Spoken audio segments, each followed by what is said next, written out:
Uh, it's a hard one to answer without going back and looking at the notes, but conditions were good today. I thought 200, 210 was par. Difficult score, but about par, in line with numbers that we've looked at over the years. Um, we weren't as consistent as we needed to be. In particular, after we got wickets, I think we went switching a little bit rather than being a bit more clinical with the areas we wanted to be, and that created scoring opportunities. But they batted well. I thought they kept counter punching nicely, had a lot of sixes, and put us under pressure. So we're halfway. We were a touch sort of smacked in the nose, but okay, thinking that chasing that score was possible. Hi, Stephen. Another frustrating playoff result. Deja vu. Yeah. And I mean, you mentioned the chase and feeling that 211 was gettable, but I guess the epitome of your campaign, maybe in a way, was Leos and James Vince, that was always obviously going to be a key partnership for you guys. And Leos getting out LBW, but no one thinking to review. What went on there? I mean, it clearly pitched outside leg stump. Yeah, I thought of reviewing. But it is probably symptomatic of the campaign. It's been, I think, well documented that we are down on a number of players through injury, and it's unfortunate that those players were experienced senior players, and that can make a difference. We've got some young players in there who are playing at a level that they've never been before, and we were asking a lot of them to keep rising to the challenge. So, look, we're a little bit disappointed about that, but that's the tournament.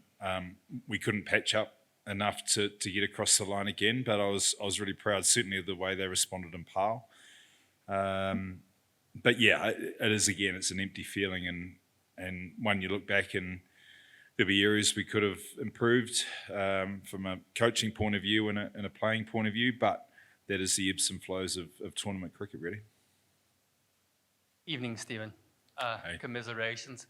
Donovan was obviously shattered about the World Cup, but the one thing he said specifically to me was he was actually more shattered not playing tonight. He says your leadership has been brilliant, and that JSK is a real band of brothers, in his words. Oh, that's nice. So I think most of the people talk about you in the same way. Now, you obviously come through a lot of adversity. What is your secret? You've been doing this for so many years. What is the one thing why you think people keep coming to say that you bring everyone together? What is your secret recipe? The nice words. I think we're paying Don quite a lot of money this year, so that's part of the contract.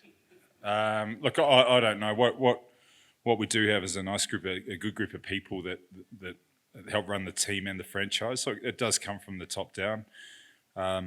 We try and create an environment where the players get better, but also try and teach them a little bit more than just cricket and about what it's like to be a cricketer and treat them with a lot of respect. I don't know, mate.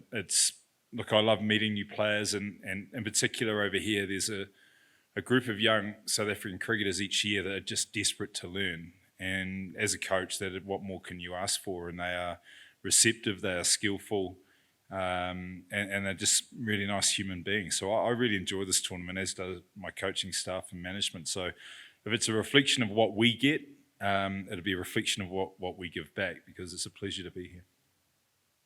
Hello, my name is Manus. Actually, where do you rate this league? If you look at the Big Bash and the 100, actually, where do you rate this league? Yeah, I rate it really highly because of why it was created. So I understand that cricket in South Africa domestically was struggling a little bit, as some other countries are as well. And there was 2 or 3 attempts to get a league up and running, which one of them I was part of early on, the Muncie League, which didn't unfortunately happen. But I really like the purpose of this league, and what I like is the way that it has captured the imagination of the cricket followers again.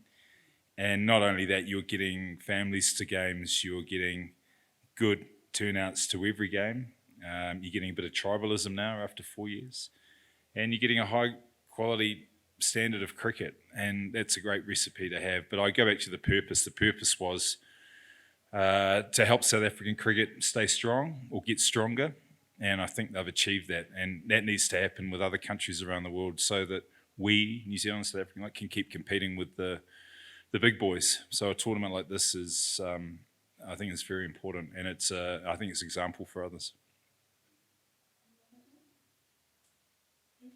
Thanks for your time, guys. It's been a pleasure. Thank you.